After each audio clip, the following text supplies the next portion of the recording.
Now, on Race to Save the Planet, secrets of the garbage dump. Do you know what goes on inside them? A lot of people I talked to began saying, wow, 10 years old, I thought newspapers degraded in a couple of months or a couple of years. Around the world, there are better ways to deal with waste.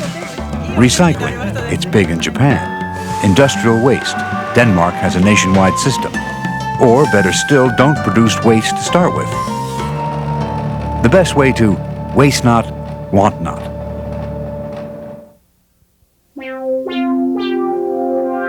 Major funding for Race to Save the Planet is provided by the Annenberg CPB Project and public television viewers. Corporate funding is provided by Ocean Spray. Our continuing aim is to preserve and protect what we cannot create. Additional funding is provided by Jesse Smith Noyes Foundation, Corporation for Public Broadcasting, the John D. and Catherine T. MacArthur Foundation, and Carnegie Corporation of New York, and by the following.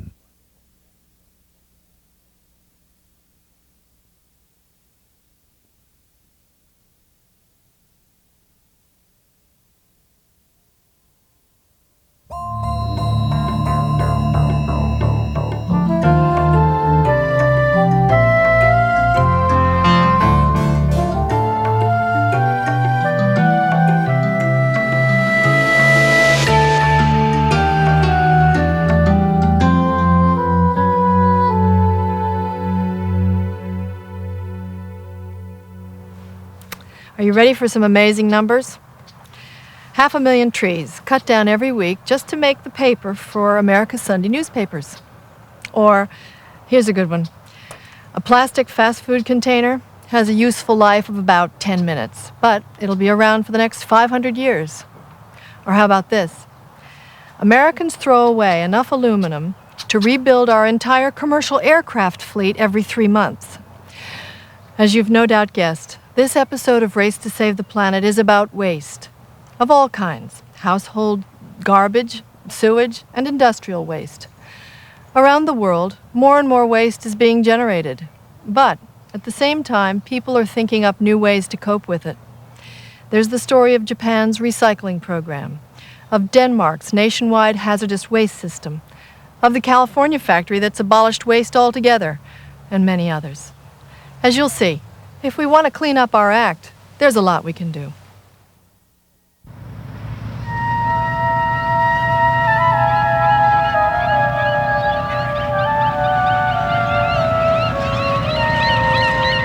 This is Freshkills, the world's largest garbage dump, politely called a landfill.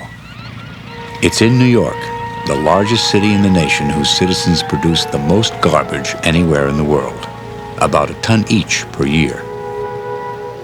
This mound of garbage will soon be the second highest point on the east coast of the United States. Garbage dumping is an environmental hazard. Every day, at least 1 million gallons of toxic liquid leak out of the dump into the surrounding bay. Dumped garbage is also a waste of resources. It represents the loss of the raw material and energy it took to manufacture products in the first place. Altogether, the world throws out more than 4.5 million tons of garbage every day.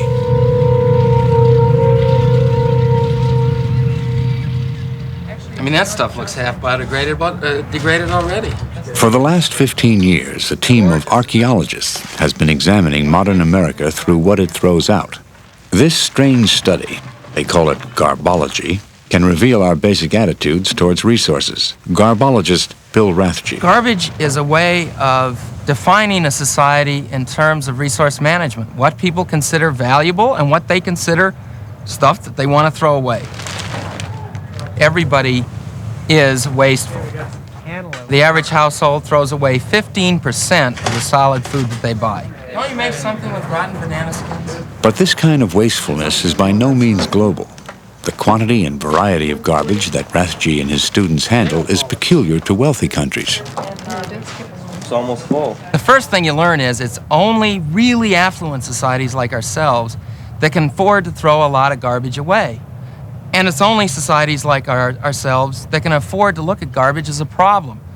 For most third world countries, Latin America, South America, the Middle East, most of these countries, garbage is a valuable resource. You go to a garbage disposal site and you'll see all sorts of people picking it over. You'll see people collecting bits of metal, bits of textiles, bottles, etc. It's something that they use as a valuable commodity, a way to support their lives. In Lima, Peru, for example, officially condoned scavengers search for these valuable commodities to sell to the city. It's a way for poor people to make a living, but it also makes environmental sense. In rich countries, it's called recycling. Yet in many rich countries, recycling like this is a rarity. Here, 100,000 residents of a San Francisco suburb separate bottles, cans, and paper ready for collection. As landfilling becomes harder, recycling will have to increase. But for the family business that services this area, it's nothing new. Back in the 30s, when America was not so rich, Joe Garbarino's relatives collected garbage and made use of much of it. They weren't recyclables then. They were what we call stoku. And stoku was a offshoot of stock. And it was stock dividends. There were no stock dividends unless you picked up bottles, cans, and papers. Although for centuries recycling was the rule throughout Europe and America, just in the last few decades, new wealth has created a throwaway society. But today, as disposal costs skyrocket, Garbarino is finding new markets for many of his recovered materials. Paper goes to Asia for reprocessing. Glass goes to a local plant where it's remelted. Scrap iron and tin also go to Asia. This metal may return to the United States incorporated into new cars. Aluminum is sold internationally. Yard waste is first processed on site. Some fuels the boilers at a local paper mill. The rest is sold as fertilizer. For Joe Garbarino, recycling is good business, but he understands the environmental benefits as well. You save an awful lot of energy in recycling because when you melt, for instance, glass down, it's 2/3 the energy that it takes to melt sand and turn sand into glass instead of heating glass, melting it, and turning that. The energy savings alone there are tremendous on a nationwide basis. And this is the same with aluminum. You would have to go to foreign countries and get 5 tons of bauxite, which is dirt, bring it here, turn that into 1 ton of aluminum. So by recycling your aluminum right back into aluminum, you save an awful lot of energy. And it's the same with the paper. Taking 17 mature pulp trees out of a forest, bringing them in to make 1 ton of newspaper, and in the meantime, nationally and worldwide, we're getting these particular materials and putting them into a hole in the ground and putting dirt over it. It's criminal. Although recycling makes such obvious sense, the American tax system takes the opposite view.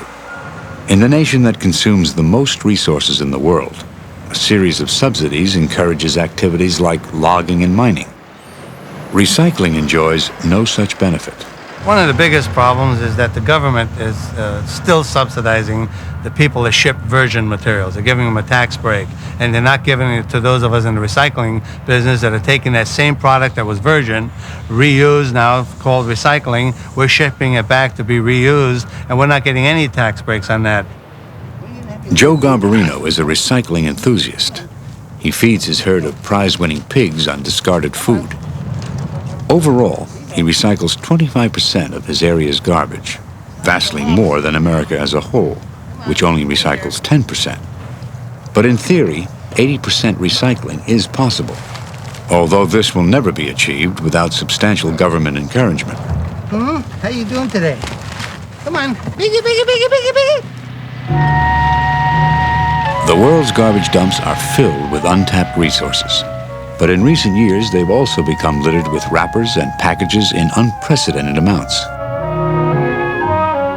On the store shelves all over America, Reynolds foil packaging and labels possess unequaled selling and protection magic. Packaging was the miracle of American marketing. Use it once, then throw it away. Recycling was never intended. The mix of materials made it impossible anyway. Packaging took advantage of the synthetic materials produced by the post-war petrochemical industry, materials designed to be indestructible. Can you tear it?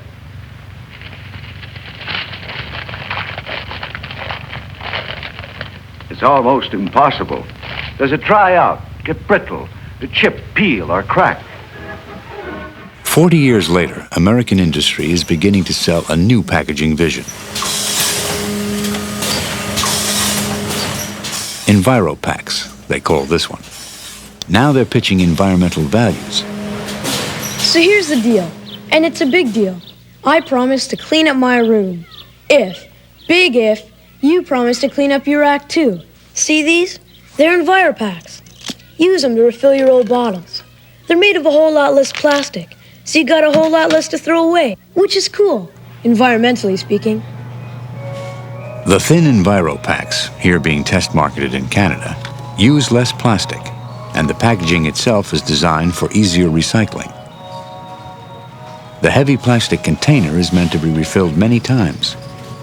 It's a partial return to older habits. Procter & Gamble, the manufacturer, calculates that less packaging will save money for them and the consumer. And they're hoping that the lack of convenience will be outweighed by customers' environmental concern. Company executive Doug Moser. We think solid waste is a real issue in society, and as a responsible member of society, we think we need to do our part to reduce it. I could also say it's a business opportunity. We think by being first in the market with this EnviroPack, we're going to gain competitive advantage versus our major competitors and gain market share. So I guess I would put them together and call it enlightened self-interest. If all the plastic containers on the supermarket shelf were replaced by environmentally friendly versions, it would indeed help relieve the pressure on landfills. But by how much? Excavating landfills is one way to find out, and that's what archaeologist Bill Rathje and his team are doing here in Sunnyvale, California.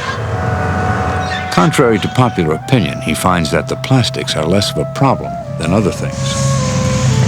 Plastic is really a very small portion of landfills. It's about 5% by weight, not much more than that by volume when you consider that almost all of it is squashed. Newspapers, on the other hand, are 10 to 16% of landfills by both weight and volume. They're the largest single identifiable commodity in landfills. For anyone but an archaeologist, there's another surprise about those newspapers. October 7th, 1965. When I first started digging landfills, it wasn't very surprising to me that we found newspapers that were 10 years old. I mean, archaeologists have dug up paper that's 2,000 years old. But a lot of people I talked to began saying, wow, 10 years old? I thought newspapers degraded in a couple of months or a couple of years.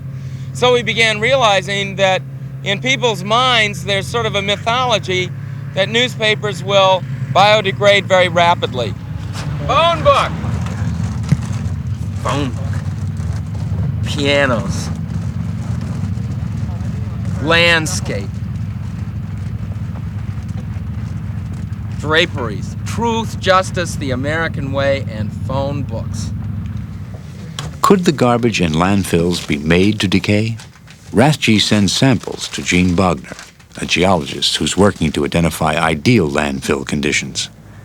She compares the effects of adding new elements like bacteria. To date, the single most influential additive has been water.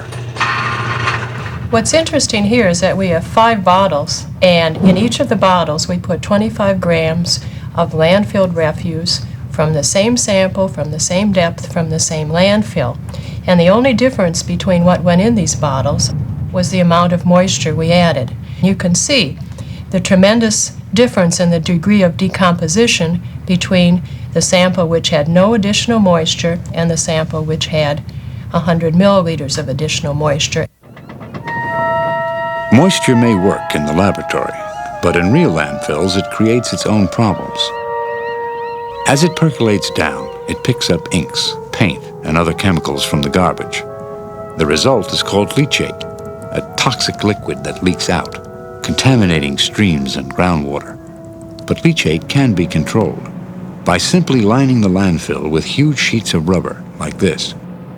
It's a common practice in many industrial countries, only recently made compulsory in the United States.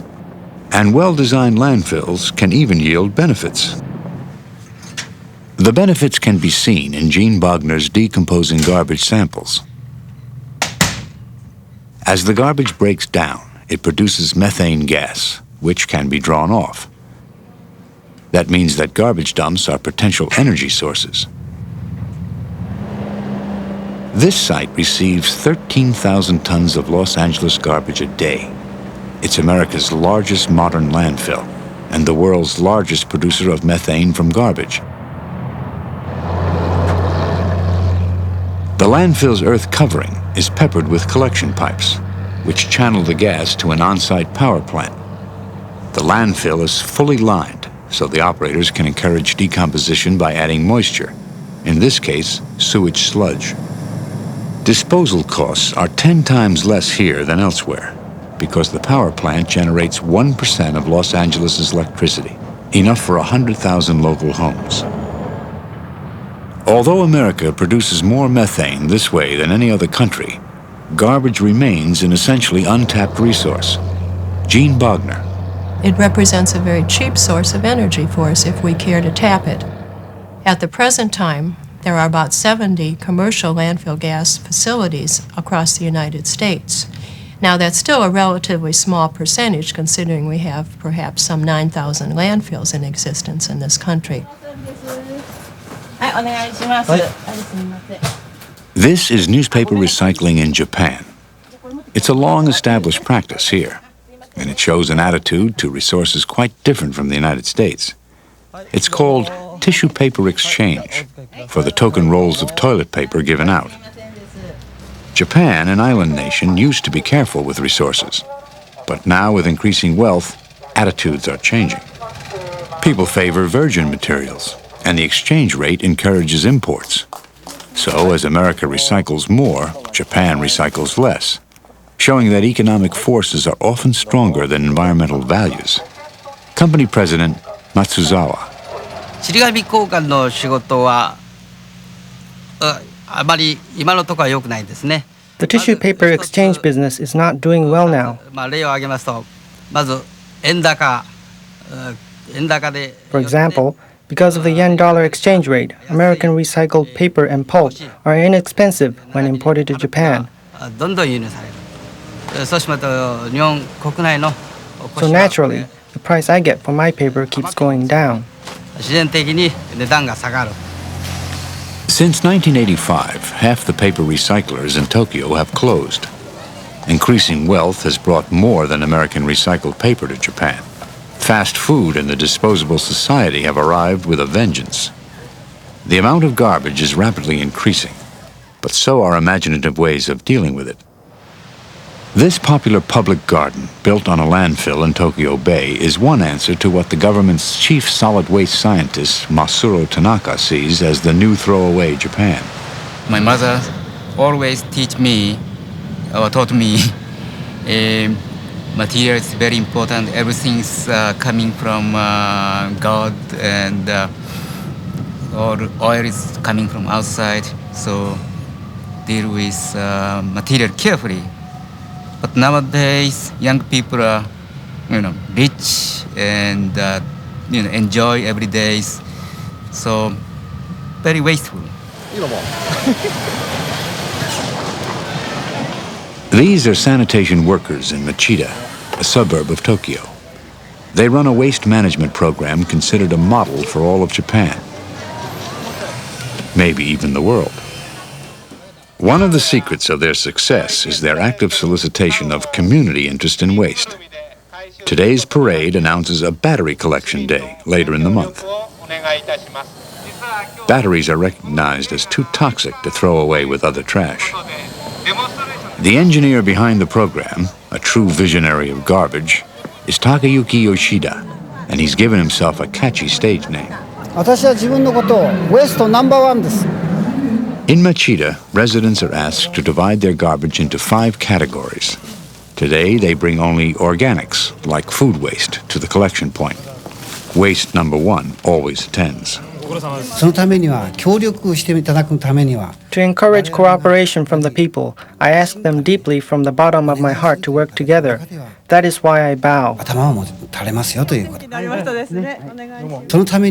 So each citizen of Machida must join in considering what waste really is, so that they can appreciate waste as a resource and can recognize that waste should be reused.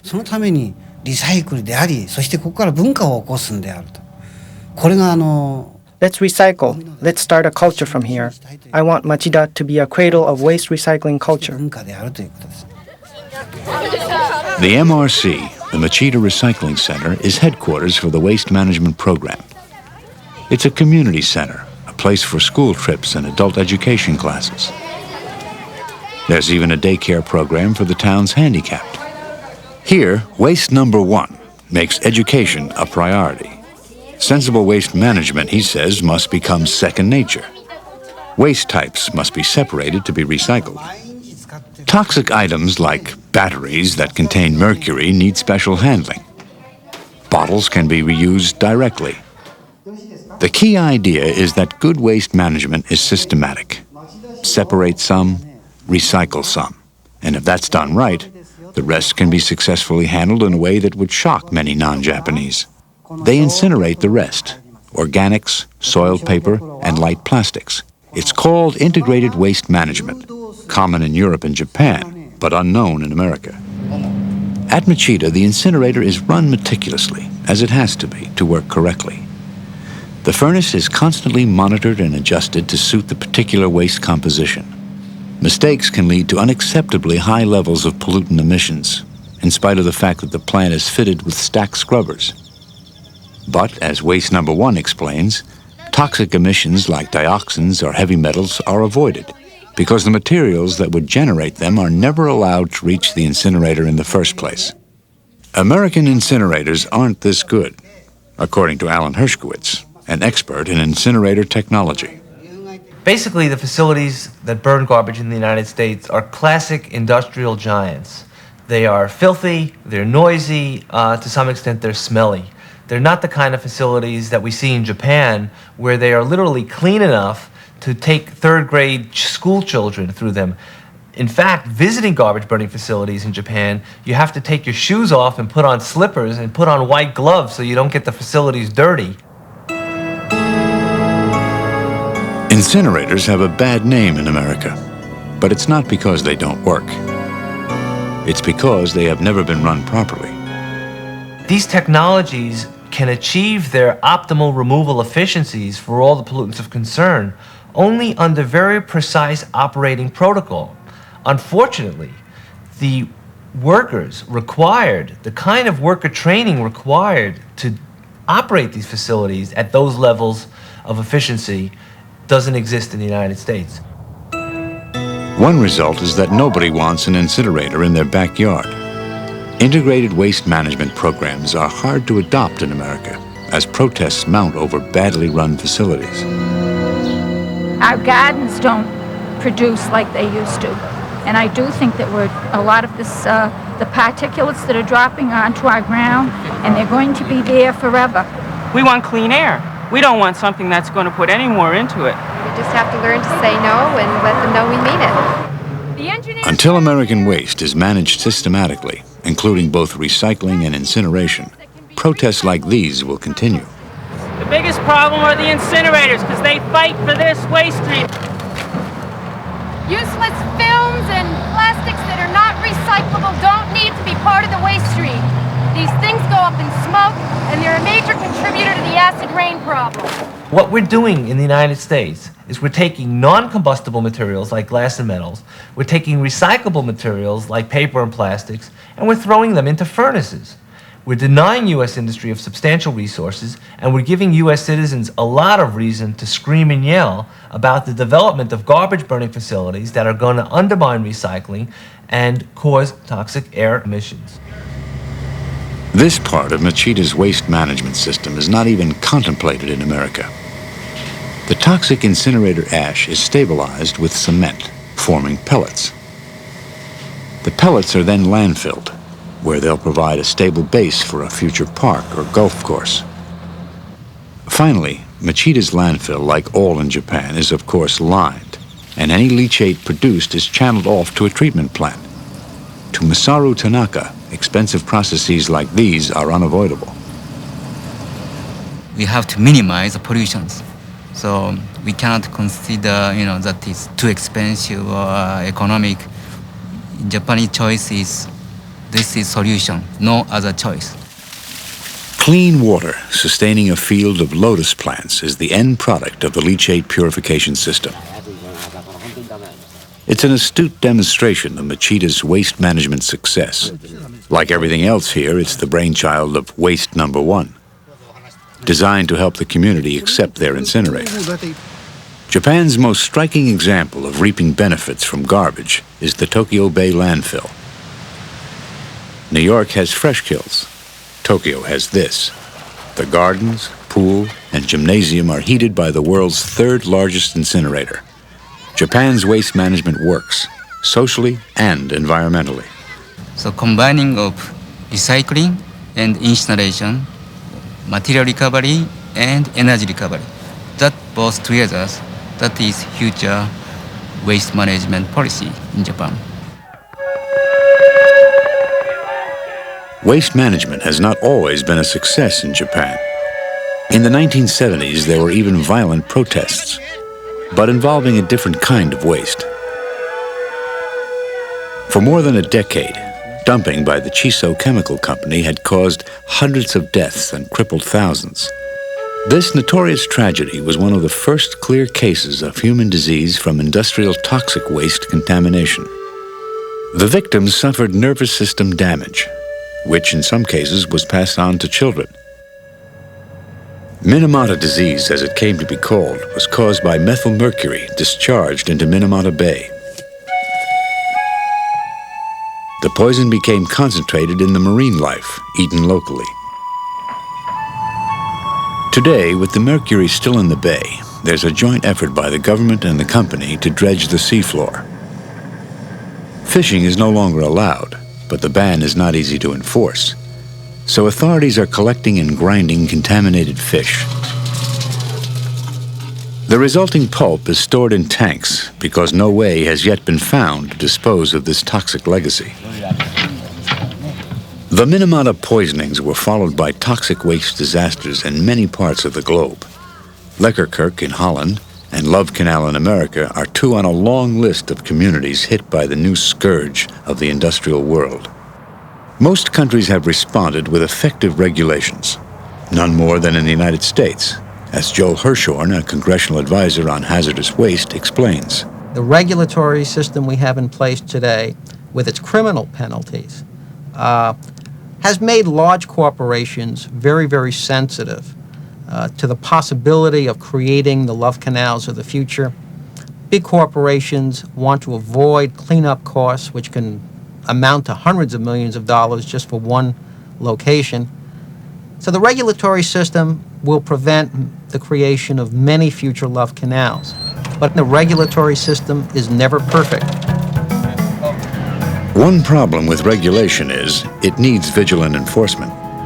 This Los Angeles police unit regularly checks sewers for surreptitious dumping. The first environmental crimes strike force in the world, it has already sent 50 executives to jail for these newly recognized offenses. Chief Prosecutor John Lynch. At first blush, an environmental crime may not seem as serious as, for example, a robbery or a murder. But if you look at the impact on society as a whole, if you take something like a toxic cloud, contamination of a groundwater supply, that makes a single act of murder even pale, because the murder has one victim. And you may extend that to the immediate family. And you may talk about some hypothetical damage to society that a murderer exists and this violent act has occurred. But if you talk about contamination of a groundwater supply or poisoning the air, you can be talking about affecting thousands of people for 10 or 20 or 30 years That's a significant, violent act against the society as a whole, and it is a crime. The strike force has to cope with thousands of industries which handle an enormous variety of hazardous materials. But it's hard to know exactly what goes on down there. So this can never be the perfect solution to industrial waste problems.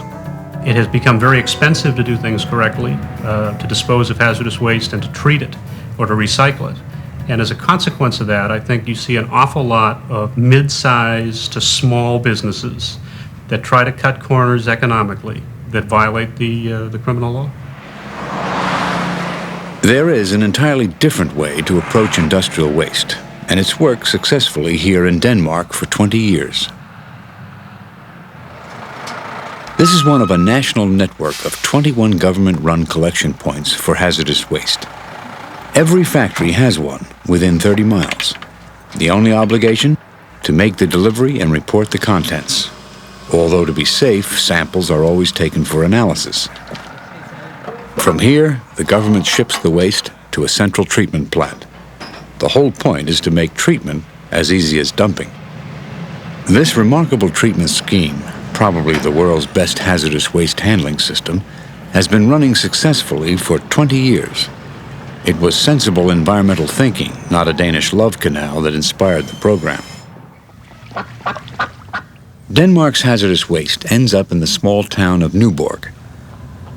20 years ago, local residents did not object to the idea. Nowadays, with so much more known about industrial waste, perhaps they would. But they can take comfort in the fact that the nearby plant is run as well as it could possibly be. When each shipment arrives, its contents are already known. That makes the first rule of hazardous waste treatment easy to follow. Different materials must be kept separate and handled individually, just like the garbage management in Japan. Discarded drugs are included. Consumers simply have to return them to any pharmacy for them to end up here.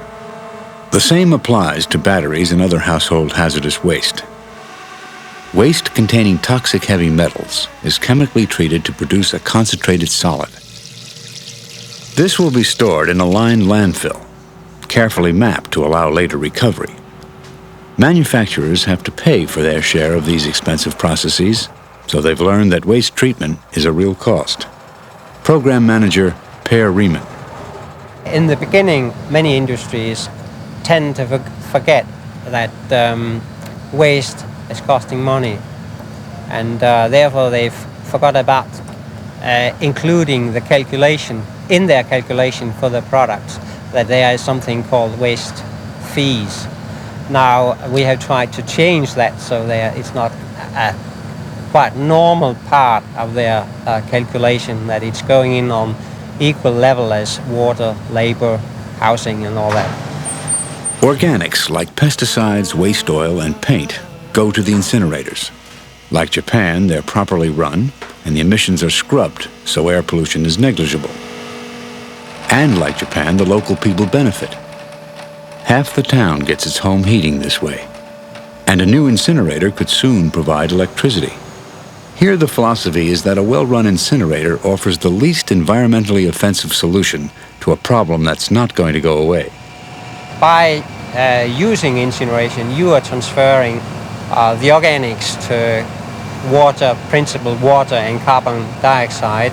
By putting it on a landfill, it's just postponing the whole thing 20, 30 years so that our children can have the pleasure to deal with it in the future. Incineration inevitably produces toxic ash, which must be landfilled, as in Japan. So even this well-run treatment system is not ideal. Far better is not to generate waste in the first place. And around the world, that's beginning to happen. Literally, you can walk through any industrial activity, look around, and use common sense and see ways to immediately cut the generation of waste. And lots of chemical companies, what people have been doing, for example, is seeing how they use water. Enormous quantities of water are used to clean chemical equipment. That dirty water becomes toxic waste. If they use less water, or if they replace water with mechanical techniques, ultrasound techniques, or just different subtle ways of cleaning equipment, they can immediately cut down on the generation of liquid hazardous waste. Reducing waste at the source can be seen in action at this California factory, Aero Scientific, one of America's top 10 printed circuit board makers. Despite its clean image, this is not a clean industry. It uses extremely toxic materials. The boards themselves are etched with acids, dissolving heavy metals in the process. Where before, the metal and acid mixtures would have gone down the sewer, here a recycling system neutralizes the acids, purifies 90% of the water for return to the plant, and recovers different metals for reuse or for sale as scrap. The system makes economic, environmental, and even managerial sense. Company President Sam Hughes. Having the system allows us not to create the waste in the first place. It allows us to, it's easier to manage. If it runs that good, it's self-contained, we don't have spills, we don't have as much potential for spills. It's just easier to manage. We can spend our time doing other things instead of wrestling with that problem every day. Waste reduction works well in this industry. In others, it may not. For the idea to spread, government intervention will be needed. Joel Hirshhorn. Government has to make up its mind whether we want industry to spend its money in the old-fashioned way, where they keep building end-of-pipe facilities to deal with the waste that they indeed produce, or does government want industry to spend its money on inventing and using clean technology so it doesn't produce pollution, so industry doesn't need the incinerators and the landfills and all the other facilities that deal with waste? That's a fundamental public policy view that quite has not been reconciled in the United States.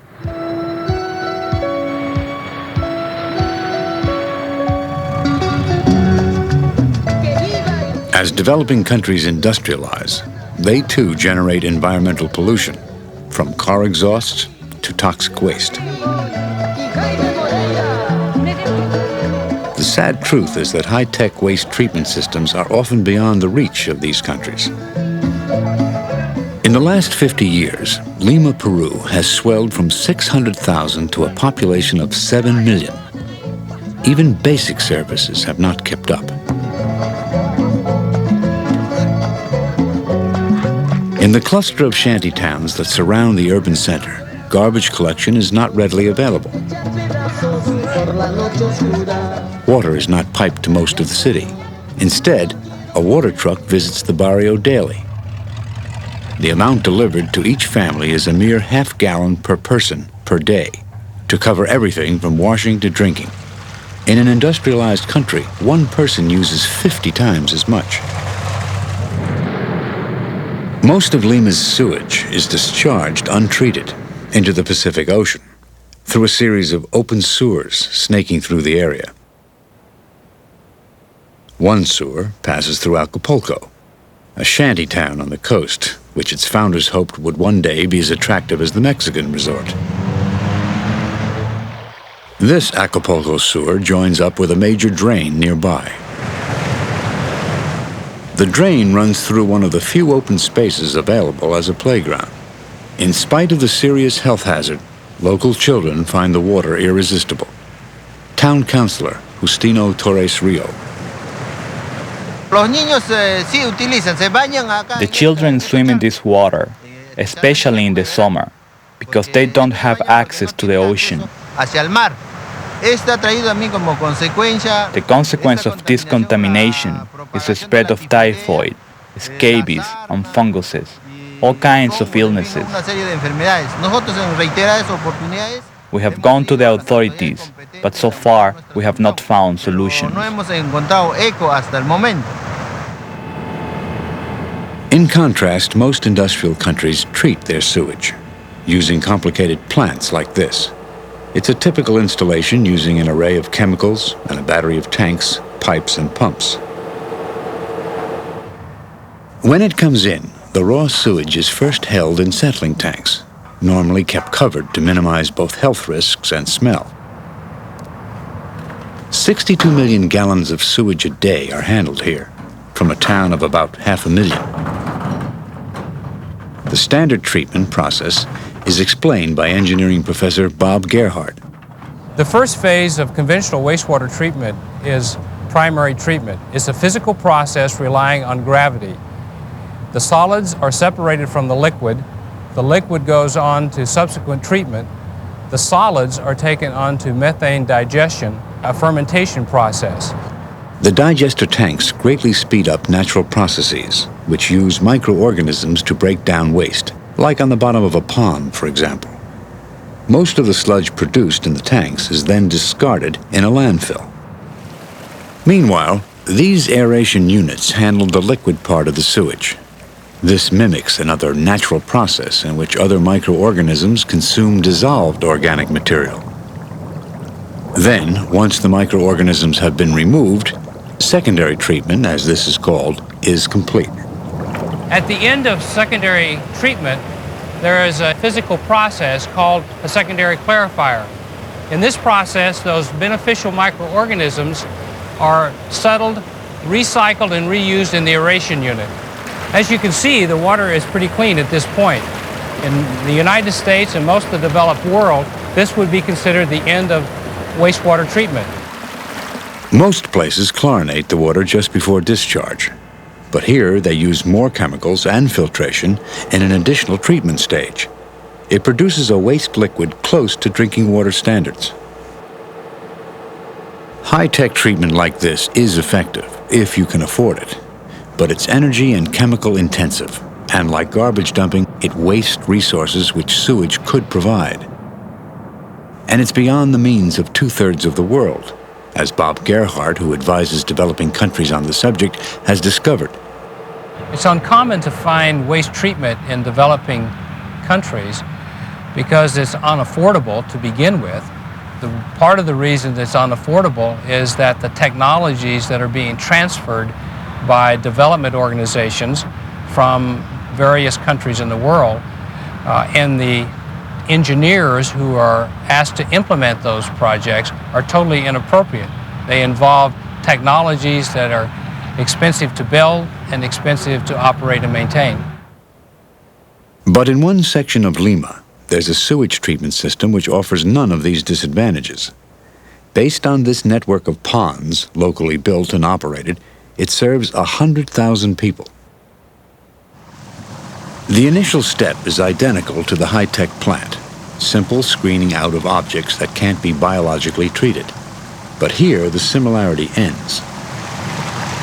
The sewage is channeled to ponds in which two processes will happen. The solids fall to the bottom, where in the same pond, they'll slowly decompose. It's like combining the settling tanks and digester at the high-tech system in one location. The liquid moves on to ponds where algae grow. If conditions are maintained correctly, the natural photosynthesis will not only consume organic materials, but also produce wide changes in acidity, or pH. That's as good as chlorination, as manager Hugo Nava explains. The photosynthesis that needs sun will produce oxygen and consume CO2 during the day. During the night, it will release again the CO2 in the water. This consumption and releasing of CO2 will create a wide range of pH that could go from 10 during the day to 6 during the night. This variation in pH kills the bacteria and is the way we purify the water. After 20 days, the water is safe to reuse. So, recently, they've added a third set of ponds to raise fish. Remaining organic nutrients support the growth of plants, which feed a hardy species called tilapia. 12.5, 15.9.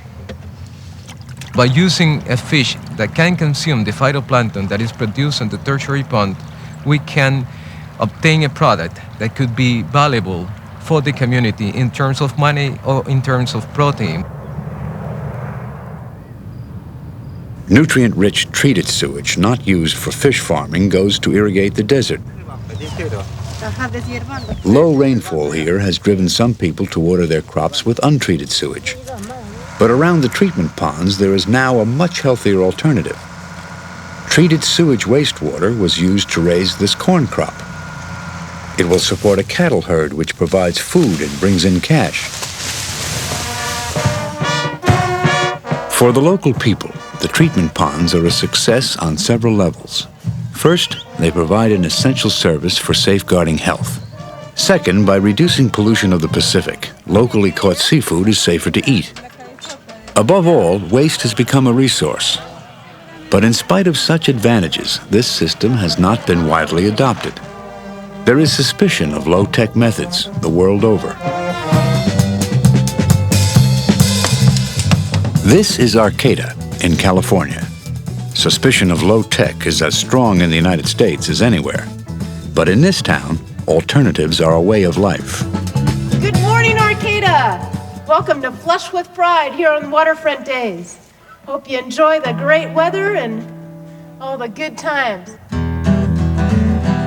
15 years ago, when strict clean water laws came out, Arcata was cited as a polluter of Humboldt Bay. The state encouraged participation in a regional high-tech treatment scheme. Something had to be done, not least to protect the area's valuable oysters. But Arcata was concerned about expense and disruption. Today, the solution can be seen in 94 acres of newly created wetlands that lie between the town and the bay. These marshes provide low-tech sewage treatment so effective and popular that people here say they flush with pride. Like Peru, it's brought many benefits. Bob Gerhardt helped design the system. The area that we're standing on right now was an open dump that received all of the county solid waste for a period of about 10 years, up until 1973.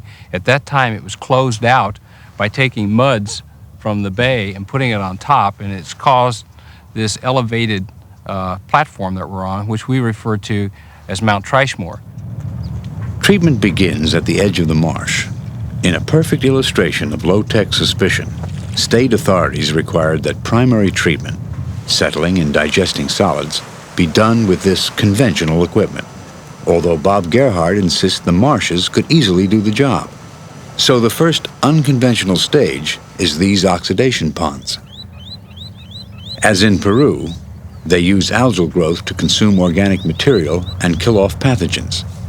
City engineer David Hull. We take samples fairly often from all these ponds to see how the treatment process is going and make sure that we're achieving the standard we need to.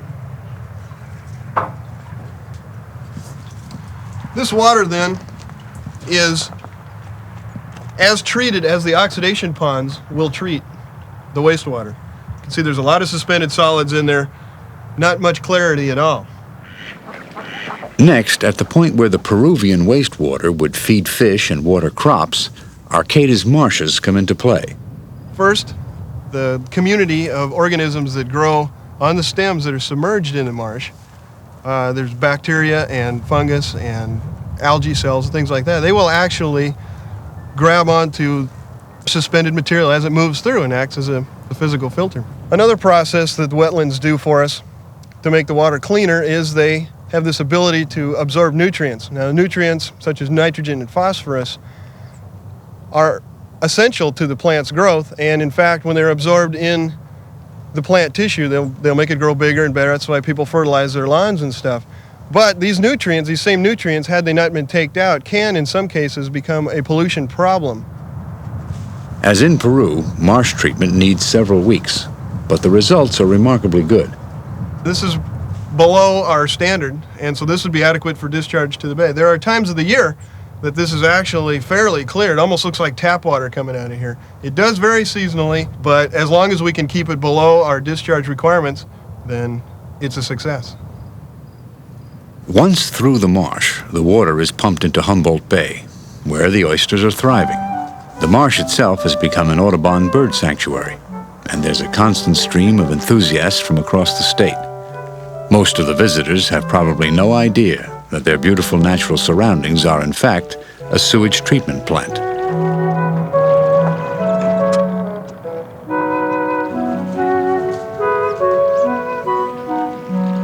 Arcata's system is cheap to build and run. The only problem is space.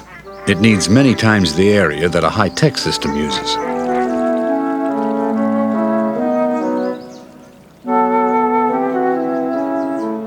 But Bob Gerhardt is convinced that there's no city where appropriate land could not be found. People are skeptical of doing something like this in a large scale. This is Arcata, a small community.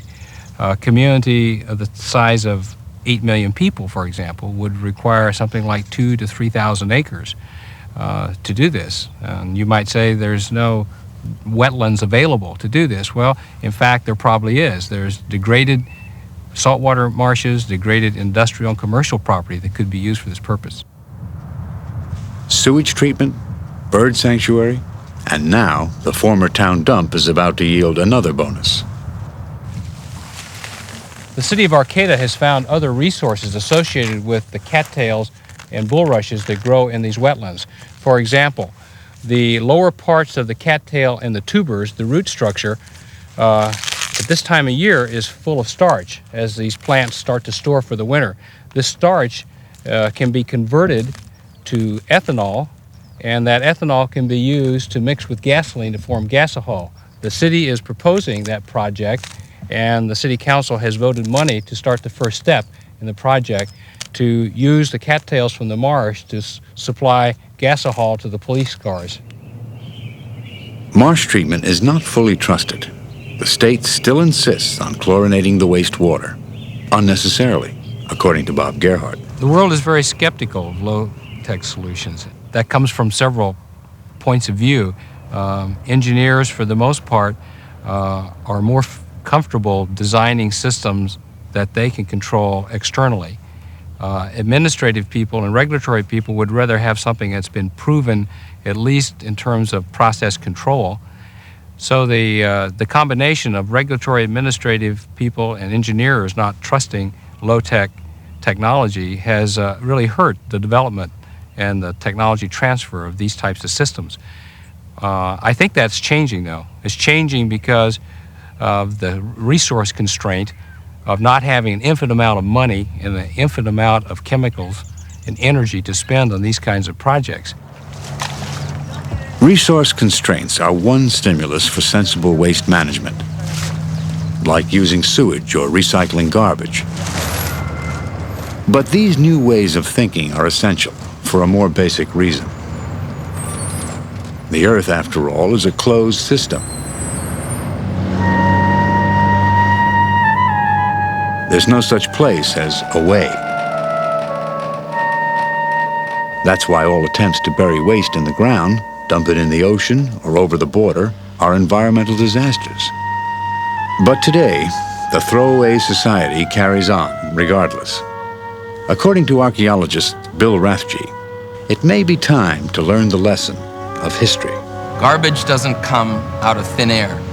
For garbage, you have to have consumers and consumerism. You have to have the people that procure the resources and manufacture them and process them and distribute them. And you have to have the consumers that go out and purchase them and use them and then throw the remnants away. Most of the societies that archaeologists have found most fascinating are the societies that were the super consumers of the past.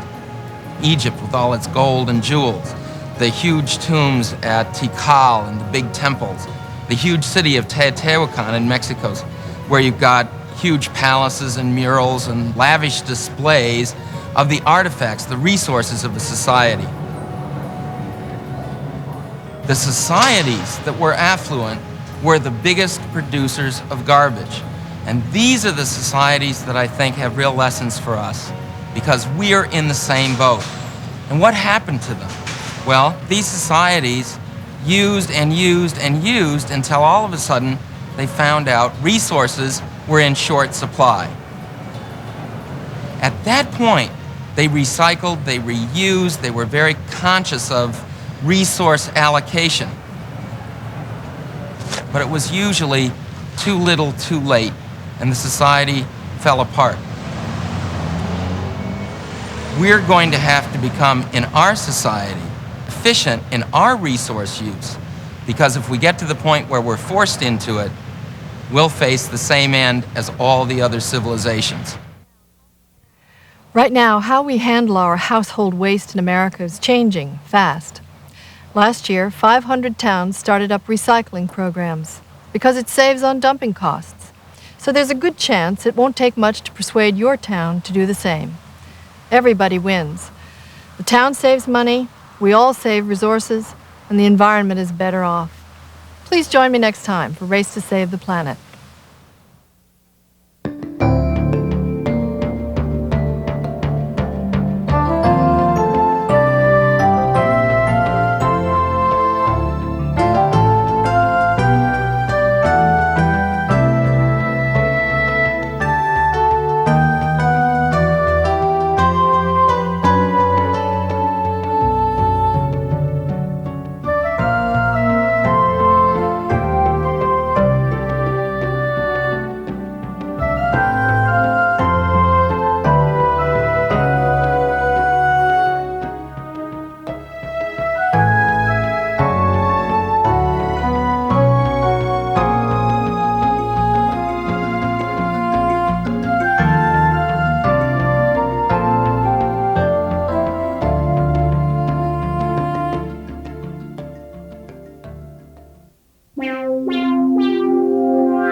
Major funding for Race to Save the Planet is provided by the Annenberg CPB Project and public television viewers.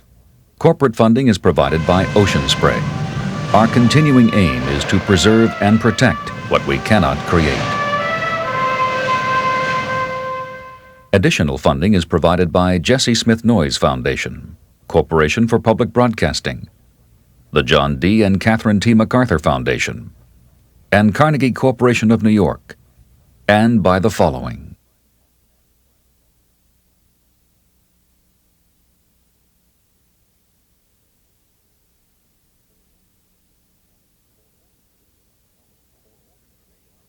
For more information on the college telecourse, video cassettes, off-air videotaping, and books based on the series, call 1-800-LEARNER.